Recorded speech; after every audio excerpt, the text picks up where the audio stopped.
이곳에 서 있네 주임제에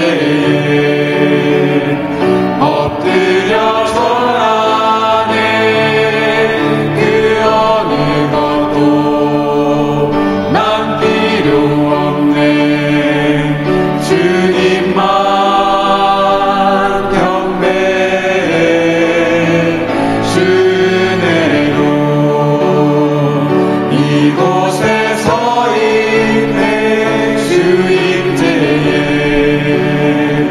엎드려 절하네 그 어느 것도 난 필요 없네 주님만 경배해. 다 같이 기립하여 주시기 바랍니다.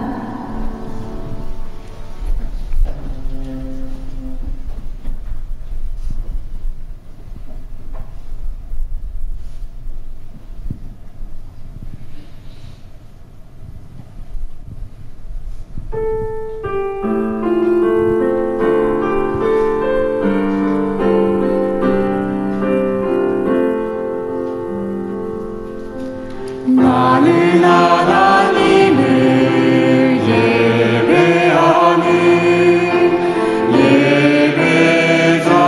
예배자입니다. 내가 서 있는 곳 어디서나 하나님을 예배합니다.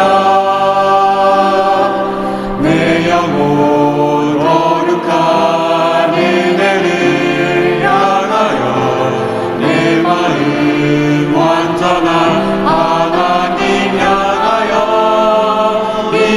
이곳에서 바로 이 시간 하나님을 예배합니다. 내 영혼 거룩한 은혜를 향하여 내 마음 완전한 하나님 향하여 이곳에서 바로 이 시간 하나님을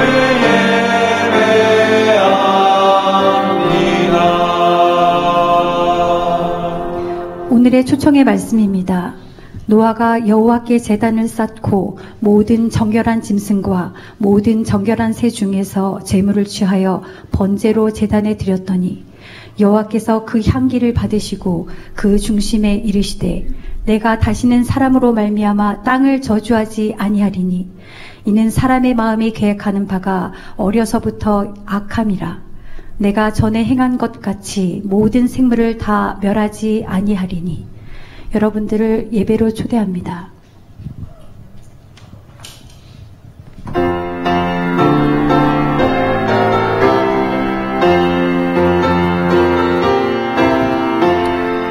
영원 나타나시니 주님 찬양하라 성도들을 주 앞에 모두 경배하라 천사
하늘에 계시는 거룩하신 저희들의 아버지 하나님, 하나님의 백성 삼아주시고 창조의 기념일인 이 안식일을 기억하여 거룩히 지킬 수 있도록 은혜 주셨사오니 그 은혜를 감사합니다. 더욱 감사드리옵기는 독생자 예수 그리스도를 이 땅에 보내주심으로 우리의 생명이 소생될 수 있도록 은혜 주셨사오니 그 은혜를 감사합니다. 아버지 하나님, 저희들 부족하지만 하나님의 백성으로서 살아가기를 노력하고 또 번민하며 또 하나님의 사랑을 체험하며 살아가는 저희들 될 수 있도록 성령님 늘 함께하여 주시옵소서. 거룩하신 저희들의 아버지 하나님, 게바는 씨를 뿌리고 아볼로는 물을 주었으되 자라게 하시는 분은 하나님이라고 하셨사오니 하나님께서 한 주일 동안 씨 뿌리기 전도단들을 보내주셔서 이들이 씨를 뿌렸사오니 이 씨앗들이 잘 자라서 하나님의 백성으로 거듭나는 데 부족함이 없는 귀한 하나님의 전사들이 될 수 있도록 주님께서 힘주시고 용기 주시고 끝까지 지켜 돌보아 주시옵소서. 거룩하신 저희들의 아버지 하나님, 이제 다음 주부터 저희들이 가을 전도회가 시작이 됩니다. 저희 교회에 이승동 목사님을 보내주셨사오니 말씀을 잘 준비할 수 있도록 도와주시고 그 말씀 속에서 결실의 준비가 되는 그런 귀한 기간이 될 수 있도록 주님 함께하여 주시옵소서.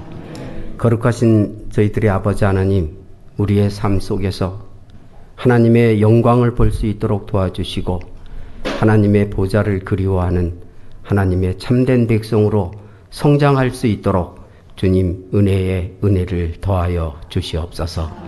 이제 주님께서 기이 세우신 우리 목사님을 단위에 세우셨사오니 이 말씀이 잘 선포될 수 있도록 도와주시고 이 말씀 듣고 하나님의 참된 백성으로 잘 성장해 갈 수 있도록 성령님들 이 자리에 역사하여 주시옵소서. 우리를 사랑하시되 끝까지 사랑하시며 또 우리의 빛과 소금이 되시는 거룩하신 예수님의 이름으로 간절히 기도드려 싸움나이다. 아멘.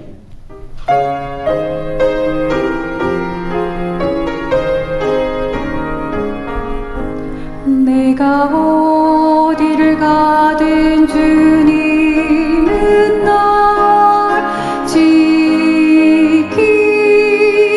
지키시네.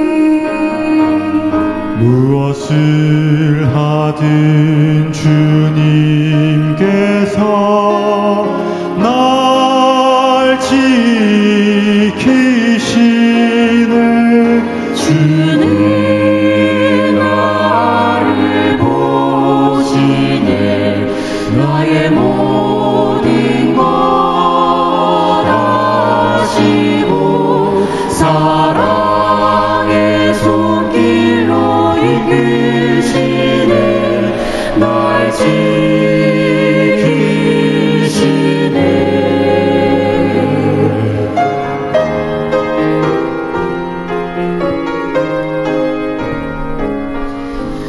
나의 마음이 어두울 때도 주님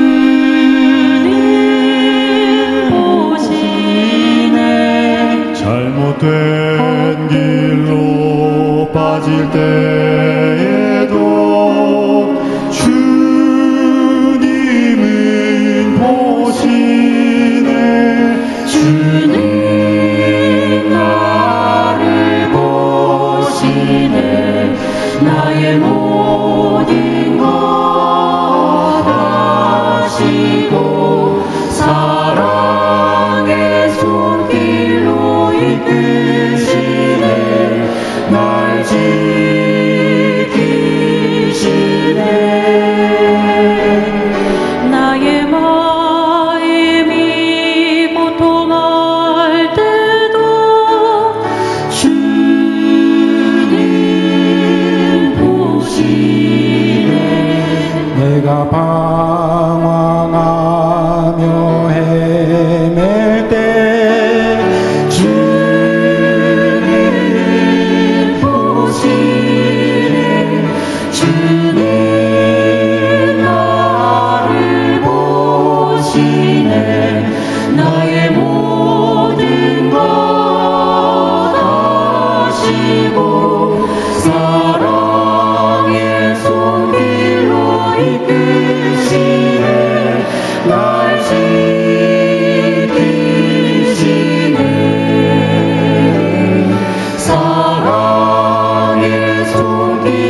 마지막 재림운동을 일으키는 마지막 때의 노아로 부름을 받은 백성들입니다. 성경은 분명히 예언했습니다.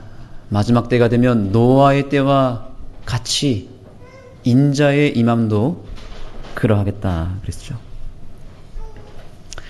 지금 이 시대는 노아의 시대가 다시 반복되는 시대입니다. 그래서 영감의 글은 이렇게 얘기합니다.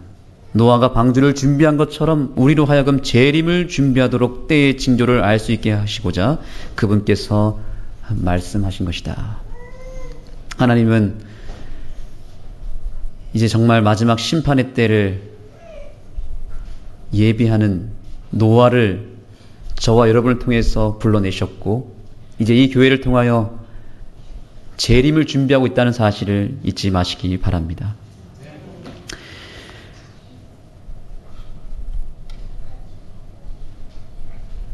네, 그래서 우리는 노아로 부름받았기 때문에 당연히 누구처럼 살아야 될까요? 노아처럼 살아야 됩니다. 우리가 한 가지 알고 있는 사실은 노아는 누구를 구원했습니까? 가족을 구원했습니다. 방주에서 물로 말미암아 구원을 얻은 자가 몇 명뿐이니 겨우 8이라. 겨우 8이 아니라 사실은 노아는 가족이라고 하는 이 공동체를 구원하는 데 있어서 그의 온 인생을 걸었다는 것에 주목을 할 필요가 있습니다. 가족을 구원하는 것이 이 세상에서 가장 중요한 일입니다. 제가 지금 3주에 걸쳐서 계속해서 이 말씀을 강조하는 이유는 그만큼 노아의 인생은 가족 구원의 진심이었다는 사실입니다. 우리가 이 땅에서 누리는 것들은 예수님께서 재림하신 이후에 우리가 하늘나라 가면 이 세상에 다 두고 가는 것들입니다. 하늘나라에 가면 차 키도 다 내려놓고 갈 것이고 집 문서, 땅 문서, 내가 평생 모아놓은 통장, 계좌 다 이 땅에 내려놓고 갈 것입니다. 건물도 내려놓고 갈 것이고 여러분이 살고 있는 아파트도 다 이 땅에 버려두고 하늘을 갈 것입니다. 그리고 우리의 모습도 다 변화될 것입니다. 지금보다 훨씬 아름답고 예쁘고 멋있게 키도 커질 것이고 모습도 아름답게 변화될 것이고 우리의 내면도 다 변화돼서 완벽한 모습으로 하늘나라에 가게 될 것입니다. 그래서 우리는 이 세상에 다 버리고 갈 것입니다. 그런데 우리가 하늘나라에 가서도 여전히 이 땅에서 소유한 것 가운데 소중한 것 가운데서 간직하여 하늘에서도 유지되는 한 가지가 있습니다. 무엇을 간직하고 있을까요? 우리가 하늘나라 가서도 변함없이 간직하고 들고 갈 것이 하나 있는데 자, 제가 읽어드리겠습니다. 잘 들어보시죠. 그리스도께서는 구름을 타고 큰 영광으로 오신다. 그분은 당신을 사랑하고 당신의 계명을 지킨 자들을 높이시고 그들을 당신께로 데려가시려고 오실 것이다. 그분은 그들을 잊지도 않으셨고 당신의 약속도 잊지 않고 계신다. 그 다음입니다. 가족이란 고리가 다시 연결될 것이다. 한번 따라해 보겠습니다. 가족이란 고리가 다시 연결될 것이다. 어디에서요? 하늘나라 갔을 때 다시 연결될 것입니다. 여러 종교마다 사후세계에 대한 견해가 다 다릅니다. 불교는 윤회 사상이라고 하는 것을 가르치죠. 이 땅에 사는 동안에 이 업보에 따라서 어떤 사람은 다시 태어날 때 뭐로 태어난대요? 짐승으로 태어나거나 벌레로 태어난다는 것입니다. 참 기가 막힌 일이죠. 근데 업보가 좋으면, 업보를 많이 쌓으면 뭐로 태어난다고요? 사람으로 태어난다는 것입니다. 그 사람으로 태어나가지고도 또 업보가 더 좋은 사람은 거기서 뭐 왕이 되기도 하고 양반으로 태어나기도 하고 부자로 태어나기도 하고 이 세상에서 행복한 사람으로 태어난다는 거죠. 저는 그런데 이것이 별로 매력적이지가 않습니다. 왜냐하면 윤회사상은 결국에는 내 업보에 따라서 그 다음 생에 뭐로 태어날 것인지 결정이 되는데 문제는 뭐냐면 그 이전 생의 모든 것이 다 사라져 버린다는 거예요. 관계도 사라진다는 거죠. 그런데 기독교의 부활은 다릅니다. 내 존재가 다시 살아나는 것입니다. 나라고 하는 이 세상에서 하나밖에 없는 박성원이라고 하는 존재를 다시 새롭게 부활시키는데 이 땅에서의 좋은 기억, 좋은 추억, 좋은 관계는 하나님이 그대로 무엇해 주신다고요? 유지시켜 주시고 하늘나라 가서도 영원토록 누리게 해 주시겠다라고 하는 것이 기독교의 사후세계의 특권인 것입니다. 그러니까 우리가 이 세상에서 여러 가지 이별의 슬픔을 겪는다 하더라도 우리가 믿음 안에서 예수 안에서 살고 죽으면 다시 부활했을 때에는 우리의 가족들이 우리의 교우 관계가 우리의 좋은 친구 관계가 다 무엇 된다고요? 다시 회복돼서 다시 연결된다라고 하는 이 놀라운 축복을 저와 여러분이 누리게 되기를 간절히 소망합니다. 우리가 이 세상에서 가장 소중한 것이 무엇인지 생각해 본다면 그것은 가족이 아닙니까? 내 가족, 내 자녀, 우리 부모님. 우리가 하늘나라에 갔을 때에 내 가족의 구성원 가운데 한 사람이라도 잃어버린다면 얼마나 큰 비극입니까? 얼마나 가슴 아프겠습니까? 상상하고 싶지도 않습니다. 이 땅에서 가족보다 소중한 것이 있습니까? 하나님도 그것을 아시기 때문에 하나님도 우리 자신이 구원받는 것을 넘어서 우리 가족이 구원받는 것을 기뻐하시고 간절히 원하신다는 사실을 여러분 모두가 기억하게 되기를 간절히 소망합니다. 그래서 주님께서는 말씀하시기를 이르시되 주 예수를 믿으라. 그 다음 뭐예요? 그리하면 너와 그 다음에요. 내 집이, 내 가족이, 내 자녀가, 내 부모가 함께 구원을 받을 것이라고 약속하신 것입니다. 다시 한번 강조합니다. 우리가 하늘나라 가면 다 내려놓고 가지만 무엇은 가지고 간다? 우리 가족, 우리 집은 그대로 보존되어서 영원토록 행복을 누리는 가정으로 하나님께서 만들어 주실 것이라고 약속하고 있는 것입니다. 이 말씀이 반드시 저와 여러분의 삶 가운데 일어나게 되기를 소망합니다. 사랑하는 우리 하늘속 가족 여러분, 그러므로 가족을 구원하시기 바랍니다.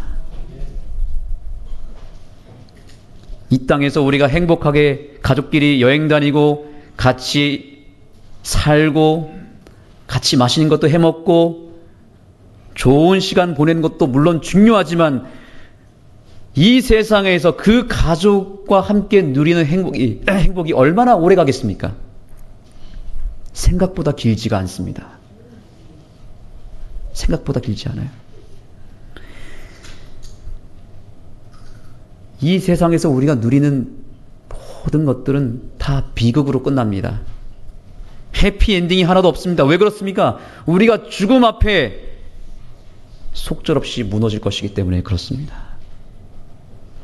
죽음을 이기는 것은 이 땅에 아무것도 없기 때문에 그 소중한 내 인생은 물론이고 내 가족도 지킬 방법이 우리에게는 없다는 사실을 인정하는 이 시간이 되기를 간절히 소망합니다.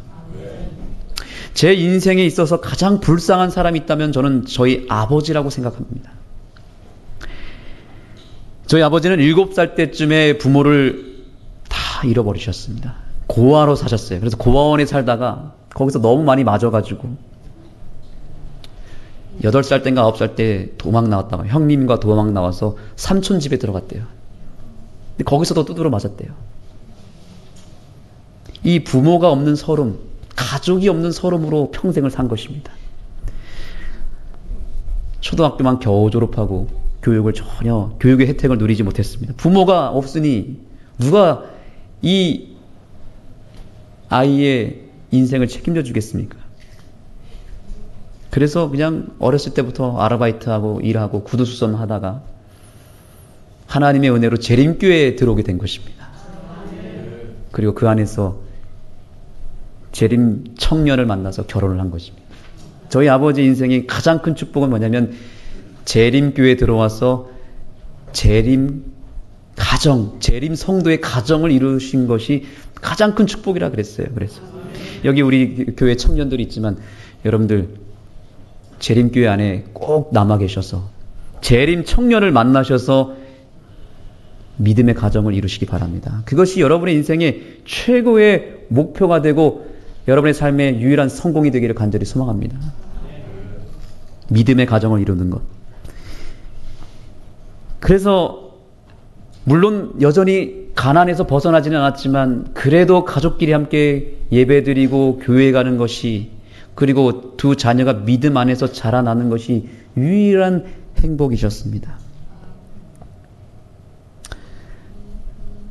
물론 가족들 먹여 살리느라고 여전히 고생하다가 50세가 되었을 때 그만 허약한 체질을 물려받은 관계로 쓰러져서 결국에는 이 가정의 행복도 얼마 누리지 못하고 돌아가신 것입니다. 얼마나 아버지가 불쌍한지 몰랐습니다. 그렇게 가족의 사랑을 받지 못하고 살다가 겨우 가정을 이뤘는데 이 죽음이라고 하는 것을 이기지 못하고 결국에는 그렇게 불쌍한 인생으로 이 땅에서 마무리한 것입니다. 그러나 여러분, 사실은 그것이 바로 저와 여러분의 운명입니다. 우리가 이 땅에서 아무리 행복하게 누리며 살아도 누가 더 먼저 가냐 늦게 가냐의 차이일 뿐이지 우리는 결국에는 내 인생도 내 가족도 구원하지 못한 채 죽고 마는 그런 비참한 인생이 우리의 인생임을 다시 한번 기억하게 되기를 소망합니다.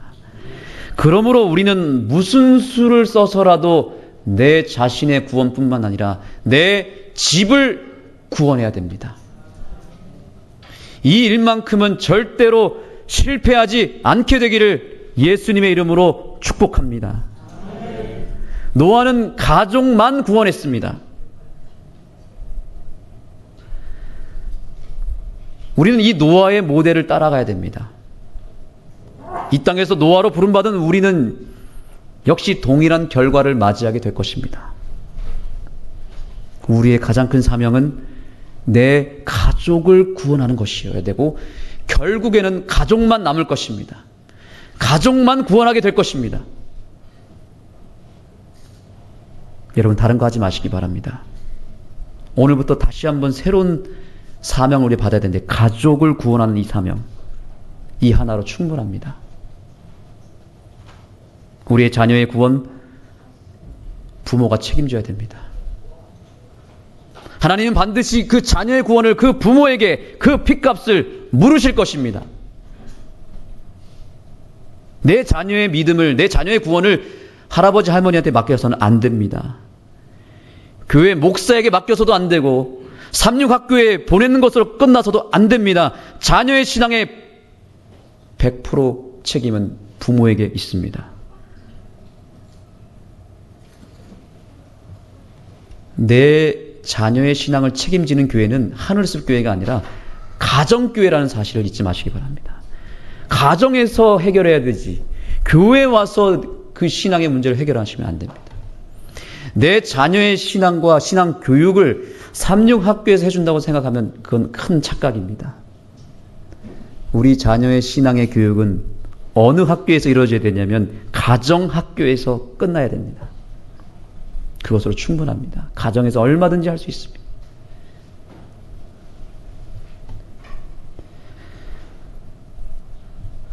다시 한번 따라합니다. 내 자녀는 내가 책임진다. 가정만 구원하시면 됩니다. 다른 것보다 중요한 것은 내 자녀. 내 부모, 내 형제, 내가 책임져야 됩니다. 가정만 구원하면 된다고요? 그러면 오늘 여기 집집 방문 전도단원들이 대번에 손들고 질문해야죠. 뭐라고 질문하셔야 됩니까? 그럼 저 영혼들은 포기하란 말입니까? 내 가족만 구원하면 끝이라면 선교하지 말라는 뜻인가요? 이렇게 질문하셔야 되는 거 아닙니까? 저는 이 노아의 삶을 통해서 매우 중요한 사실을 깨달았습니다. 마지막 때는 분명히 노아의 때와 같다 그랬기 때문에 그러면 우리 역시 가정을 구원하는 것이 어쩌면 우리의 인생의 전부일 수밖에 없을 텐데 예수님은 또한 한편으로 뭐라 그랬냐면 너희는 땅 끝까지 가서 복음을 증거하고 모든 족속으로 제자를 삼으라 그랬습니다. 그러면 이 말씀과 좀 충돌되지 않습니까? 그런데 충돌되지 않습니다. 여기에는 놀라운 선교의 비밀이 담겨져 있습니다. 그것은 무엇일까요?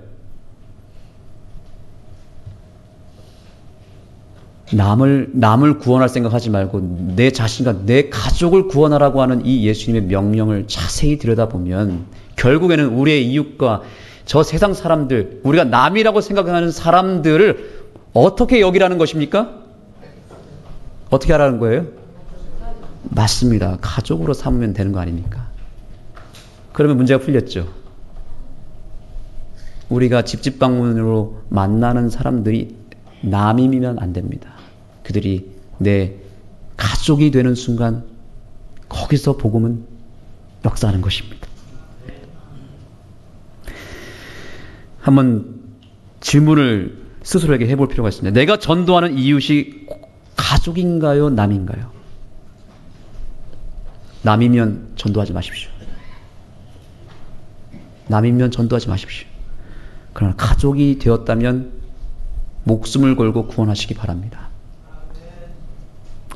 전도가 쉬워요? 어려워요? 우리 손장로님, 손태수 장로님, 전도가 쉽습니까? 어렵습니까?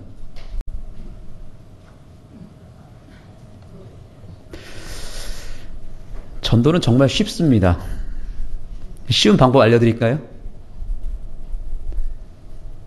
그 전도하는 대상이 내 가족이 되면 쉬워집니다. 남이 아니라 내 옆집 아저씨가 아니라 내 친아버지 같은 존재로 가족이 되는 순간 전도는 쉬워져요.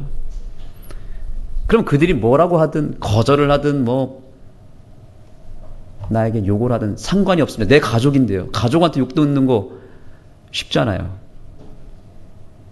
가족한테 잔소리 듣는 거 괜찮잖아요. 근데 남이니까 어려운 거예요. 내 피부치가 아니기 때문에 전도가 어려운 것입니다.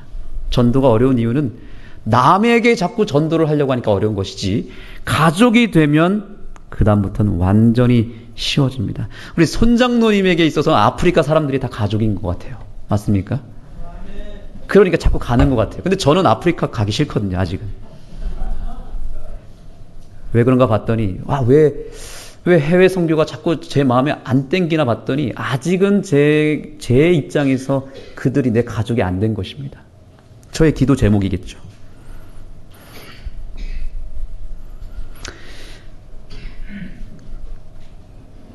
저는 그래서 요즘에 이런 기도를 하고 싶습니다. 하나님, 우리 하늘숲 교인들이 내 가족 같은 존재가 되게 해주세요. 이게 안 되면 저와 여러분은 여전히 남이죠.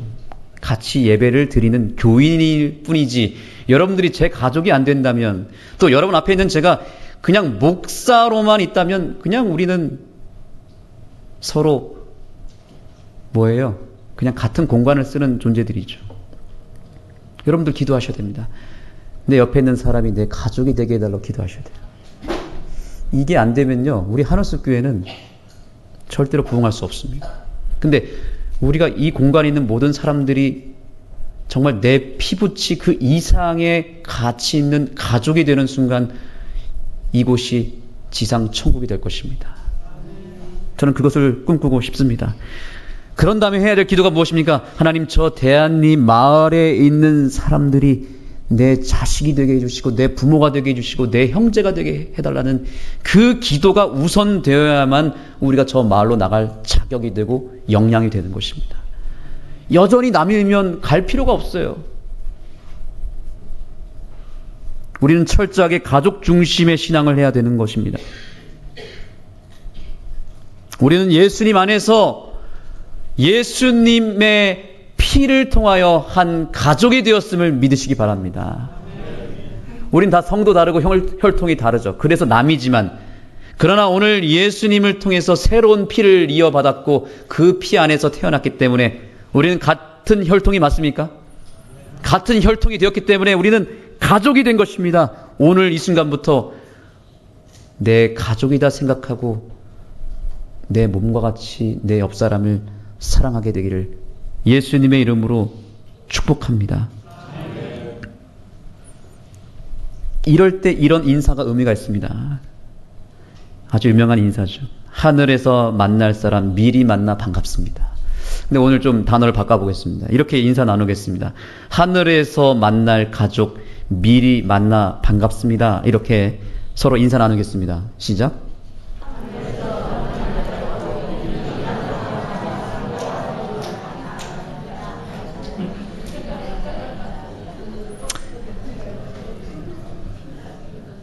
오늘부터 우리는 가족이 된 것입니다.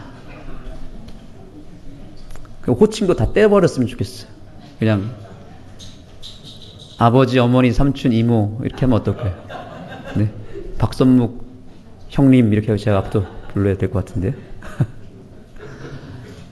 이 호칭이 다 우리를 이렇게 뭔가 나눠놓은 것 같은데, 그러나 마음속으로는 여러분들이 그런 가족의 호칭으로 서로를 상대했으면 좋겠습니다. 우리가 하늘나라에 가면 그래서 가정은 그대로 유지된다. 이 사실이 복음입니까? 그래서 우리 내 주변에 있는 것 가운데서 유일하게 가져갈 수 있는 것은 가족이에요. 가족. 그 다음에 내 안에 있는 것 가운데서 가져갈 수 있는 것도 딱 한 가지 있습니다. 뭔지 아세요? 잘하시네요. 자, 약속의 말씀을 읽어보겠습니다. 실물교훈 332페이지입니다. 다 같이 읽어보겠습니다. 시작. 하나님의 형상대로 형성된 품성은 우리가 이 세상에서 내세로 가져갈 수 있는 유일한 보물이다. 유일한 보물이 무엇이라고요? 품성이라고 합니다. 품성. 우리가 노아의 삶을 자세히 들여다보면요, 이 노아가 어떻게 가정을 구원했나 살펴보니까 노아는 결국에는 품성으로 가족들을 인도했더라고요.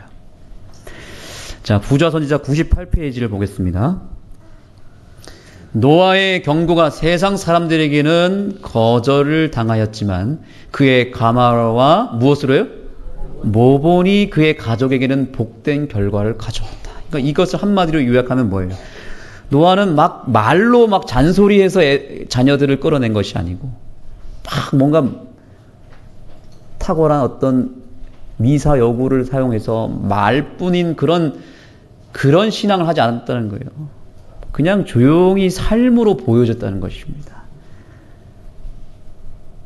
삶으로 보여주면 말할 필요가 없습니다. 왜냐? 우리의 자녀들은 부모의 그 삶을 그대로 보고 따라하기 때문에 말할 필요가 없는 거예요. 그러니까 노아는 그의 삶의 품성을 통하여 예수님을 전했고 하나님의 뜻을 그대로 증거했다는 것입니다. 그의 충성과 성실의 보상으로서 하나님께서는 그의 모든 가족들을 그와 함께 구원하셨다. 아멘. 노아는 단순히 입술로만 증거한 것이 아니라 무엇으로 증거했습니까? 그의 삶을 통해서, 품성을 통해서 가족들을 구원했다는 것입니다. 만약에 노아가 품성으로 가족에게 가마를 주지 않았고 모본이 되지 않았더라면 노아는 그 가족마저도 구원하지 못했을 것입니다. 그러나 같이 살면서 노아는 그의 품성을 통해서 자녀들과 그 아내와 며느리까지 감동을 그들에게 끼쳤다는 것입니다.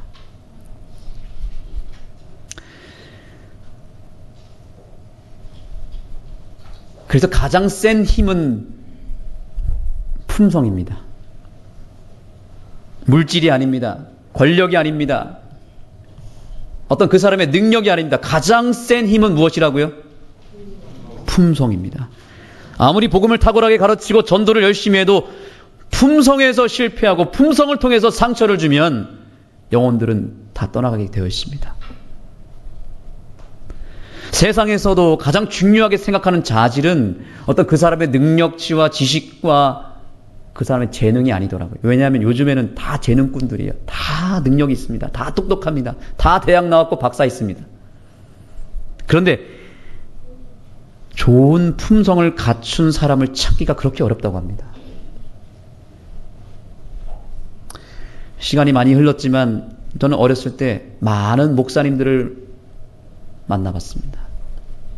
우리 교회는 이제 인사이동이 있으니까 여러 목사님들, 여러 장로님들 이렇게 주마등처럼 이렇게 지나가는데 그분들이 저에게 가르친 내용은 사실 하나도 기억이 나지 않습니다. 그런데 그분들의 품성은 정확하게 기억이 납니다. 엘리베이터를 탔는데 엘리베이터에서 목사님이 저에게 툭 내뱉었던 말이 있었습니다. 그 말이 저에게 지금까지 상처가 되어 있어요. 제가 초등학교 아마 1학년 때였던 것 같아요. 그 목사님이 설교를 1년 내내 하셨지만 그 한마디의 말로 저는 상처를 받고 지금까지도 그게 남아있어요. 품성이 이렇게 무섭습니다. 한 장로님이 저에게 건넸던 그 선한 품성, 선한 사랑, 저에게 나눠줬던 그 감화는 지금까지 남아있는 거예요. 그 장로님의 성함은 기억이 나지도 않아요. 뭘 가르쳤는지 기억이 안 나요. 그런데 그분의 품성은 기억이 납니다. 우리 자녀들이 우리가 가르치는 말과 어떤 메시지에 감동을 받는 게 아니라니까요. 다 잊어버려요. 다 까먹습니다. 그런데 뭐는 남냐면 우리가 이 자녀들에게 가르친 그 태도는 남아있어요. 그 품성은 평생 기억할 것입니다. 그러므로 사랑하는 우리 부모 여러분, 우리 기성 교인 여러분, 우리의 다음 세대들이, 우리의 자녀들이 우리가 가르치는 내용에 감동을 받는 것이 아니라 그들에게 보여지는 태도에 감동을 받고 품성에 감동을 받고 기억한다는 사실을 우리 모두가 잊지 않게 되기를 간절히 소망합니다. 그래서 우리는 품성으로 전해야 되는 거예요. 우리 집집방문 전도단이 수많은 사람을 만나고 수많은 거절을 만난다 하더라도 그들은 뭘 기억하냐면 여러분의 품성을 기억하는 것입니다. 품성으로 전도하시기 바랍니다. 여러분들이 최고의 전도지예요. 이 종이가 전도지가 아니라 진짜 전도지는 뭐라고요? 내 모습과 내 표정과 내 말과 행동과 내 품성을 통해서 그들에게 보여지는 것이 최고의 전도지라고 하는 사실을 잊지 않게 되기를 소망합니다. 그래서 고린도후서 3장 3절에 이와 같은 말씀이 있습니다. 너희는 우리로 말미암아 나타난 그리스도의 무엇이니요? 편지니. 이는 먹으로 쓴 것이 아니요 오직 살아계신 하나님의 영으로 쓴 것이며 또 돌판에 쓴 것이 아니요 오직 육의 마음판에 쓴 것이라. 하나님의 품성을 상징하는 율법이 저와 여러분의 마음에 새겨져 있어요. 그래서 우리는 하나님의 품성을 나타내는 그 품성을 내 삶으로 보여주는 그리스도의 편지라고 하는 사실을 잊지 마시기 바랍니다. 이게 최고의 전도지예요. 우리가 이 대한리 마을에 갈 때 나라고 하는 이 전도지, 이 편지를 그래서 잘 갈고 닦고 아름답게 만들어서 나가야만 그들이 감화를 받는다니까요.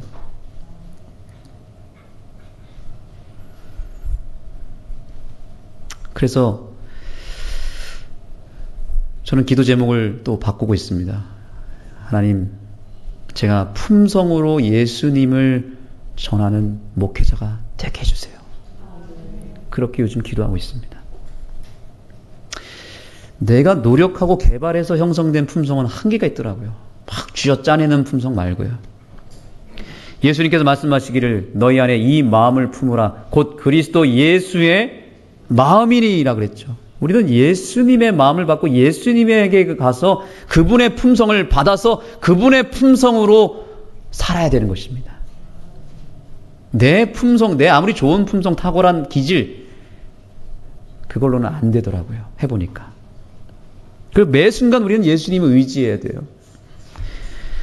하나님, 오늘 저의 품성으로 안 되는 것을 제가 고백하오니 제 품성은 다 지워주시고 다 죽여주시고 예수님의 품성이 제 안에 들어와서 오늘 저의 삶을 통해서 제 아내에게 감동을 주게 해주옵소서. 이런 기도를 우리가 드려야 된다는 거죠. 우리 아이들이 제 모습으로 예수님을 만나게 해주옵소서. 이런 기도를 함께 들으시겠습니까? 어느 날 갑자기 아내가 요즘 조금 달라졌어 라고 얘기한다면 얼마나 좋겠습니까?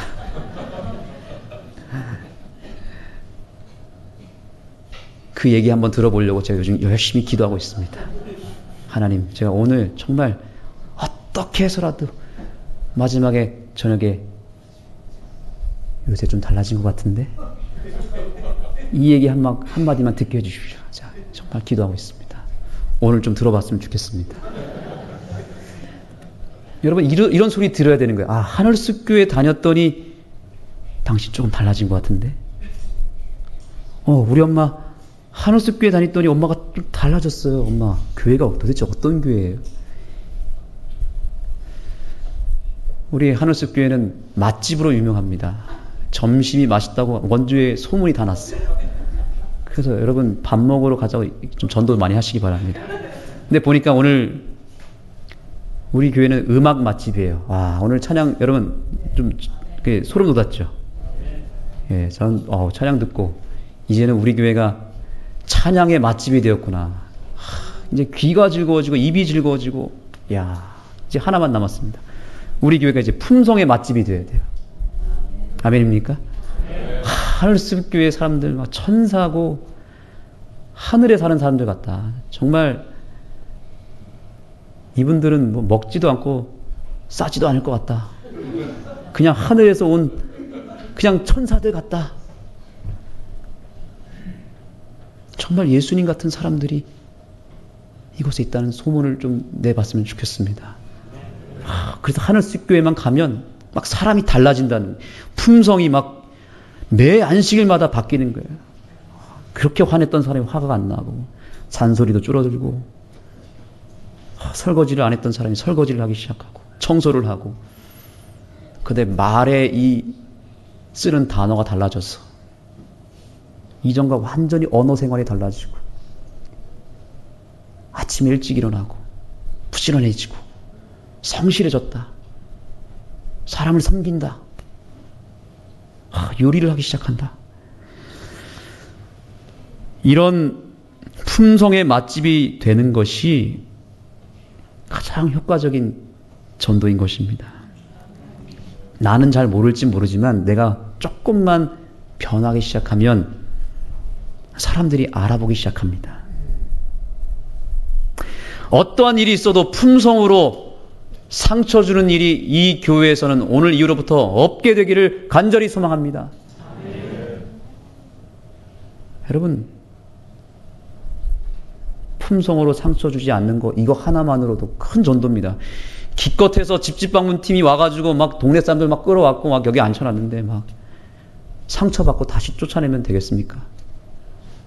그런 일이 우리 교회 말고 다른 교회에 있더라고요.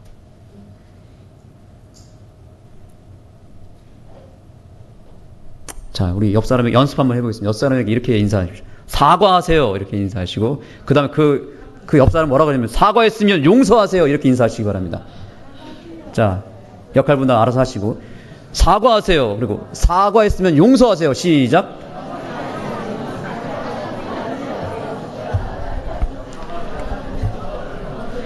여러분, 이 두 가지만 잘해도 돼요. 네. 잘못한 게 있으면 사과하세요. 그냥. 그리고 여러분, 사과를 받았으면 무엇하라고요? 용서하면 되는데 또 뭐 사과 같지 않다 이러면서 막 또 그런 거 하지 마시고, 웬만하면 사과하시고, 웬만하면 용서하시고, 웬만하면 감사하시고, 웬만하면 칭찬하시면 그게 품성 전도예요. 다른 게 아닙니다. 이것을 못해서, 이 별것도 아닌 이거를 못해가지고 교회 분위기가 안 좋아진다면 누구 손해예요? 그것 때문에 가족들이 교회를 떠나고 내 자녀가 상처받아 교회 안 다니고, 우리 오늘 이후로부터 이런 역사가 단 한 톨도 일어나지 않게 되기를 간절히 소망합니다.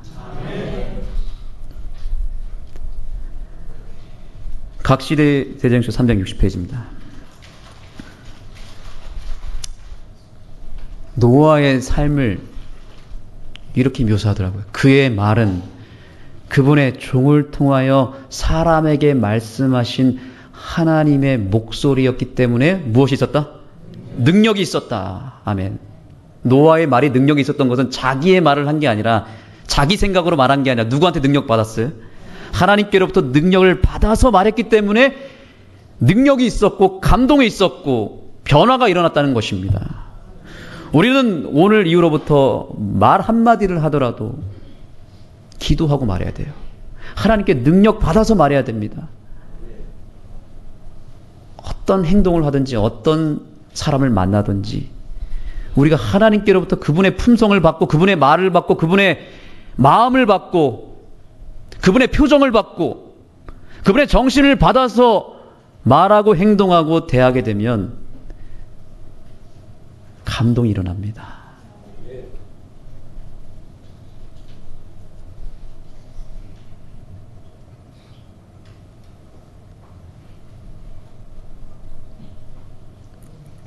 창세기 7장 1절입니다. 다 같이 읽겠습니다. 시작. 너와 내 온 집은 방주로 들어가라. 내가 이 세대 내 앞에서 의로움을 내가 보았습니다. 아멘. 방주는 예수 그리스도입니다. 오늘 예수님 안으로 들어가시면, 예수님 안에 들어가시면 내가 방주 안에 있기 때문에 세상 사람들 앞에서 내 모습은 감춰지고 방주만 보일 것입니다. 예수 안으로 들어가셔서 예수 안에서 능력을 받으면 세상 사람들이 나를 보는 것이 아니라 누구를 보는 거예요? 나를 통해서 예수 그리스도의 품성을 보게 되는 역사가 저와 여러분의 삶 가운데 일어나게 되기를 소망합니다. 그러므로 내 모습이 아니라 내 안에 계시고 또 내 곁에 계시는 예수님의 그 품성을 통해서 내 자녀를 구원하시고 내 남편을 구원하시고 내 이웃 친구들을 구원하게 되기를 간절히 소망합니다. 함께 찬양하면서 우리의 마음을 예수님께로 향하게 되기를 바랍니다. 아버지여, 나에게 기도하는 방법과 주님같이 되는 법 가르쳐 주옵소서. 우리의 기도가 되기를 바랍니다. 오늘 이 찬양이 우리의 삶에서 그대로 이루어지게 되기를 바랍니다. 우리 안에 거룩한 율법이, 예수님의 법이 새겨져서 하나님의 품성이 내 삶의 많은 영역 속에서 나타나게 되기를 간절히 소망합니다.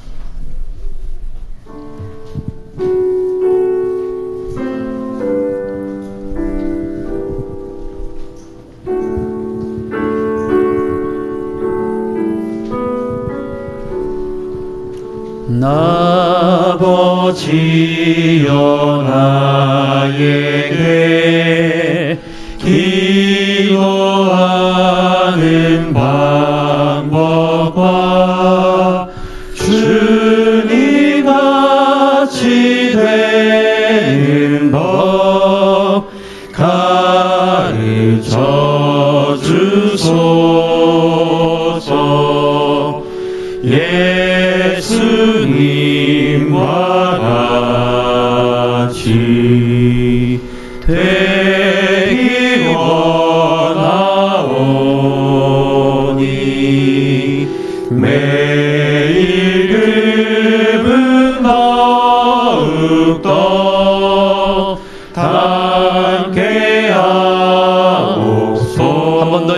예수님과 같이 되기 원하오니 예수님과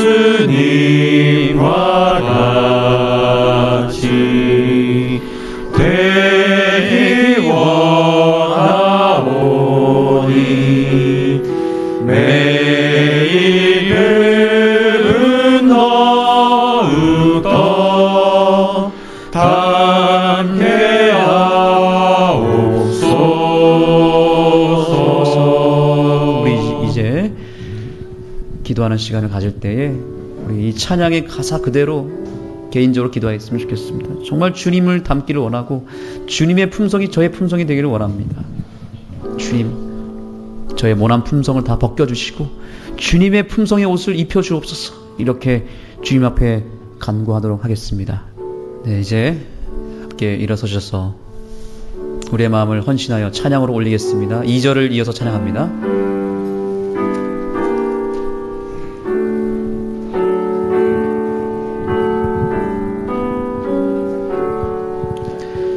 의심 없이 주 따라 살게 하여 주시고 죽을 때도 주의 뜻 행케 하옵소서. 예수님과 같이 되기 원하오니 매일 그분 더욱더 닮게 하옵소서. 짧은 세월 살 동안 주의 사랑 받들며 곁길 가지 않도록 도와주옵소서.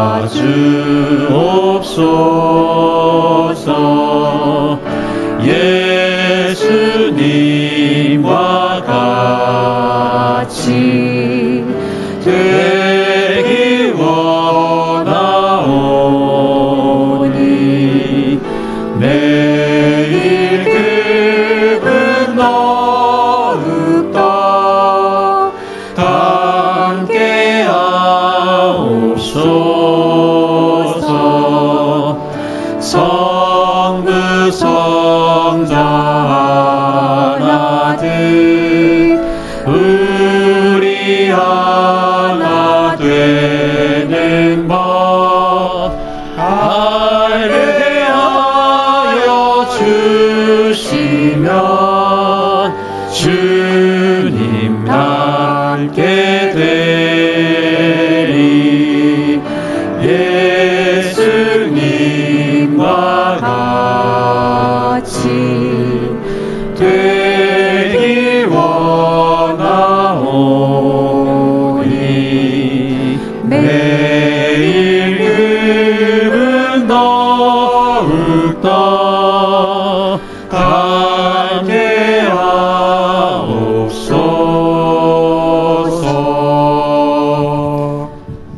하나님, 우리에게는 예수님의 품성이 없습니다. 그래서 우리는 매 순간 주님께 받아서 살아야 되는 존재임을 다시 한번 고백합니다. 매일 매 순간 주님 닮기를 원합니다. 그러니 매일 매 순간 우리에게 아버지의 그 아름다운 품성을 저희에게 부어 주옵소서. 성부, 성자, 성령이 하나듯이 우리 하늘숲 교회가 예수님의 품성 안에서, 예수님의 복음 안에서 하나가 되게 하여 주옵소서. 하나된 교회가 영혼을 살릴 수 있음을 믿습니다. 우리가 구원해야 될 가족들, 잃어버린 영혼들이 있습니다. 어쩌면 그들은 우리의 모난 품성 때문에 떠나간 것일지도 모르겠습니다. 주님, 먼저 우리가 회개합니다. 다시 한번 기회를 주신다면 내 품성이 아니라 예수님의 품성으로 나갈 때 그들이 우리의 모습 속에서 예수님 만나게 해주시고 다시 이곳으로 돌아오게 하여 주옵소서. 하나님, 귀한 예물을 드린 손길들을 주님 기억하여 주시고 이타적인 마음, 나눠주는 마음 허락해 주신 은혜에 감사드립니다. 더 많은 것을 나눌 수 있는 축복으로 풍성하게 채워주셔서 부족함 없이 살게 하여 주시고 하나님께서 주시는 축복을 통하여 이 땅에서 풍성함을 누리며 살게 하여 주시고 우리의 사랑이 필요한 영혼들에게 이 사랑을 나누는 일에 우리의 삶을 주님 사용하여 주옵소서. 우리를 구원해 주시고 우리를 사랑해 주시는 예수 그리스도의 귀하신 이름으로 간절히 기도드립니다.